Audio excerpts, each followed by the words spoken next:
Hello, this is Maggie. I'm looking at the chart of Marc Edmond Jones, the famous astrologer who created the Sabian symbols, along with, he collaborated with Elsie, what's her name? Elsie Wheeler.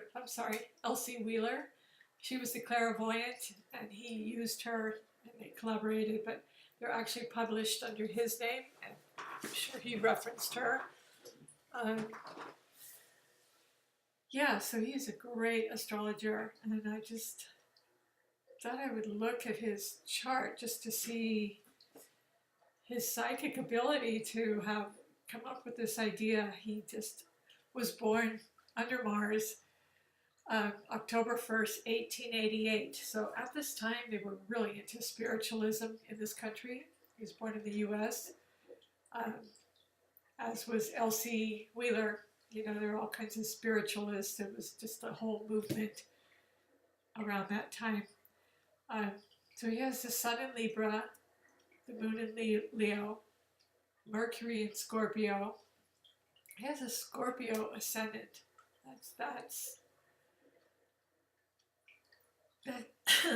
a very, very increased psychic ability right there. He presents a Scorpio, and his vast interest in metaphysics, occult.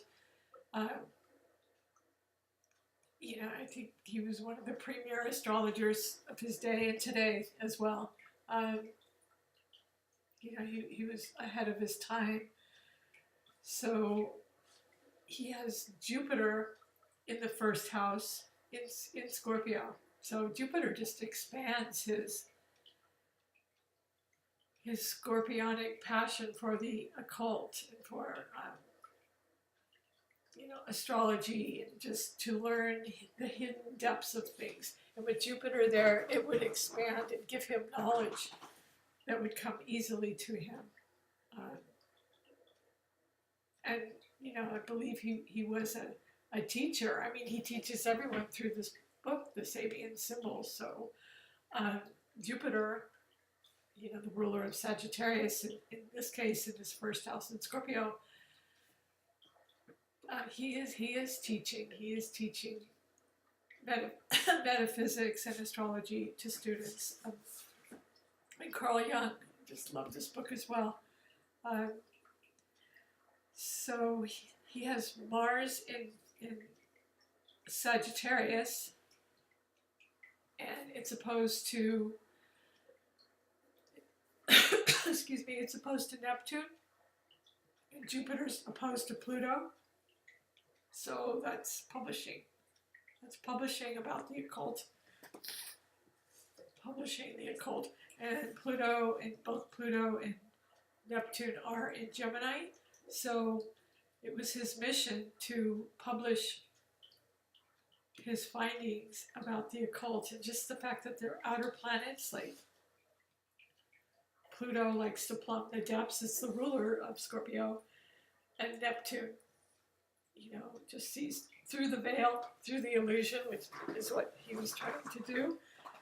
So the fact that they're opposed to Jupiter in Scorpio, he was able to use those outer planets in Gemini looks like in the 8th house to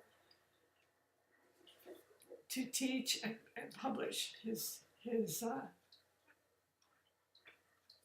occult, astrological teaching. So Jupiter would be publishing, because it's the ruler of Sag, and Gemini would be publishing. And the fact that there's an opposition to Mars and to Jupiter, he felt an urgent need to do this. I mean, that was just like a mission, because it's a challenging aspect, so it just puts even more emphasis to get it done. So he did. And his 12th house, the 12th house is the house of Pisces. It's the hidden, secret, sometimes a cold house, and he has it's in Scorpio. And both signs, both Mercury, the planet of communication, and Venus is 0 degrees Scorpio. So his Scorpio house, his Scorpio ascendant is 10 degrees, but his first house and 12th house are both comprised of Scorpio. So his mission was to communicate, and he loved to investigate things, create things like the Sabian symbols, or to network with clairvoyants and spiritualists. And so he was an extremely, extremely intelligent man. First house Jupiter, and very, very open-minded, to have Mars in Sagittarius publishing. So Mars is will, ambition, drive, taking initiative. And Pluto, the opposition to Pluto and to Neptune in Gemini, he felt almost obsessively compelled to get this thing published. I think they revised it 3 different times just to make sure it was accurate. But he just felt like on a mission to get this done. Everything pretty much is in the top hemisphere of his chart. The MC, the midheaven, is Leo. And he has Saturn in Leo and the moon in Leo. So he's very accomplished, respected leader in the astrological field. Everyone just references his book, the Sabian symbols that he helped to create. Leo's a very creative fire sign. So he was a master teacher, and with the moon there, his self-expression. So he studied his whole life to bring these things into being. And Leo, his midheaven, is in trine with Mars in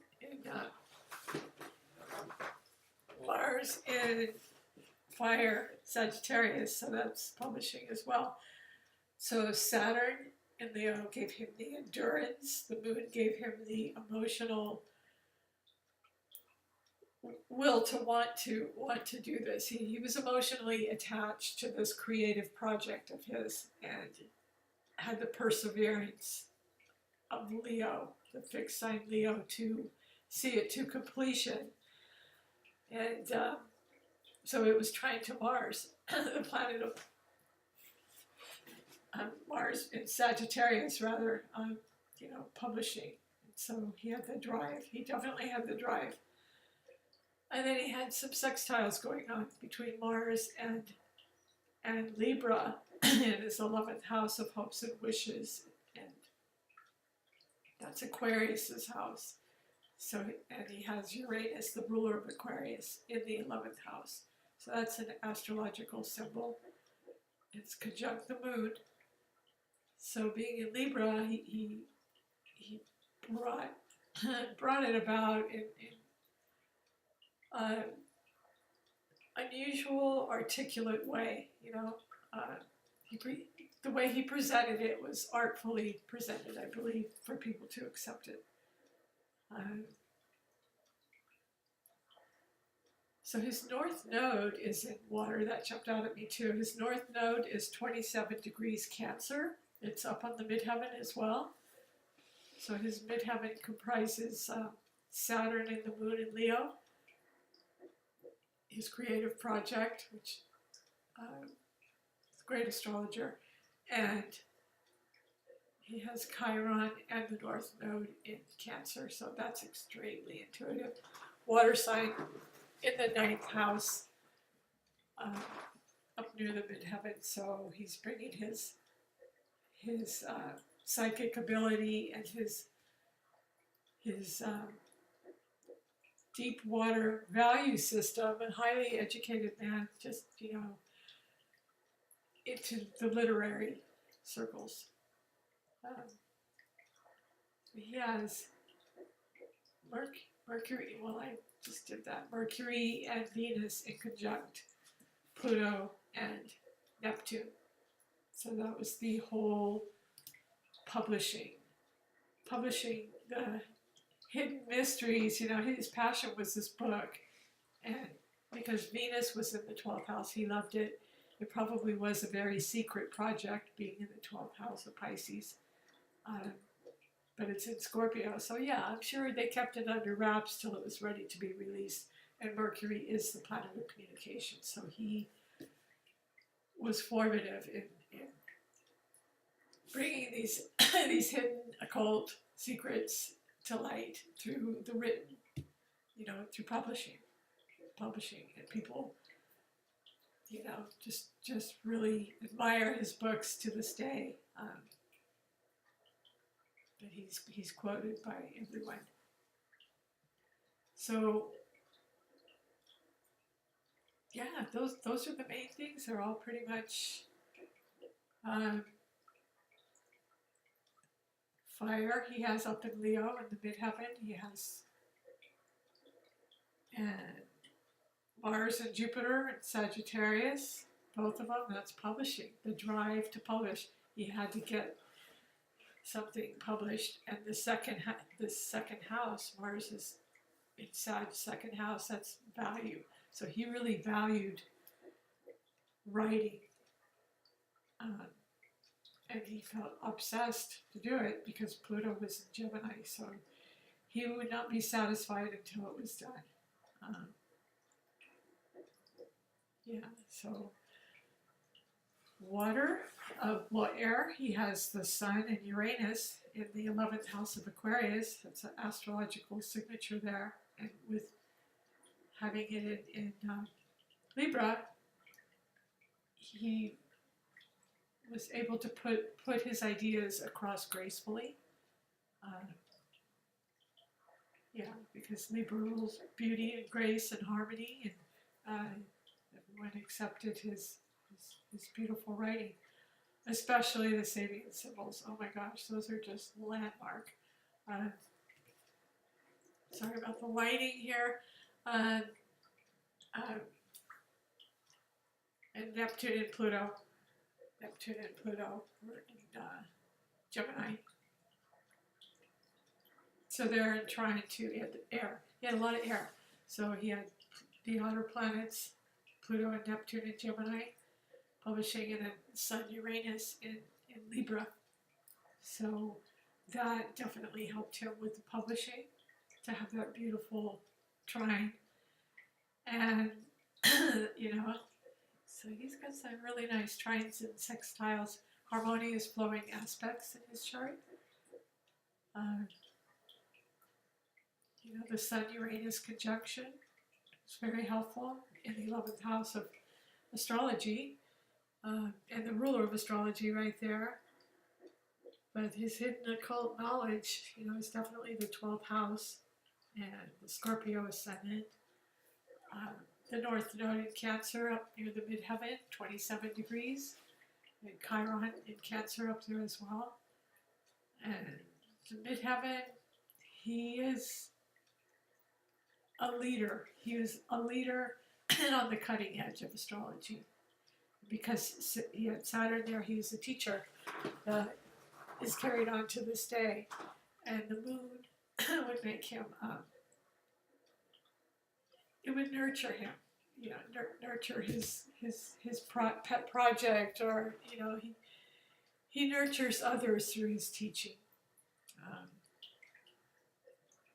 So water, those were his air aspects. No earth. But he put the midheaven is Earth. The midheaven is Capricorn's domain, and he has 2 planets there. So 2 planets in the midheaven totally counts as Earth, and he has the ruler of the midheaven, Saturn. So that's kind of like double Earth right there. The 10th house, Capricorn's house, is Virgo, so that's very hard work. He had fastidious attention to detail, and he worked very, very hard as a writer, to accomplish all that he's accomplished.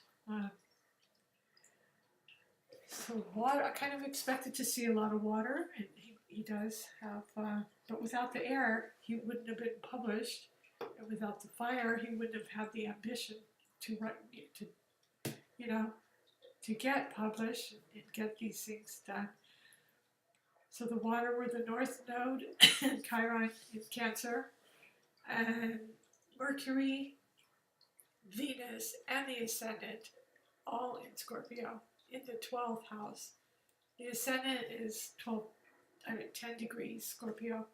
So it'd be very interesting to read the Sabian symbols for his chart since he created them. That would be a fascinating thing for someone to do. But anyway, I hope you enjoyed this.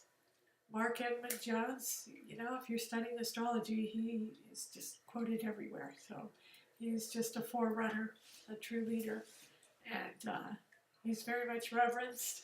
And if you don't have the Sabian symbols, I suggest you check them out. So, yeah, very interesting chart, and I hope you enjoyed this. If you do, please like and subscribe. Thank you.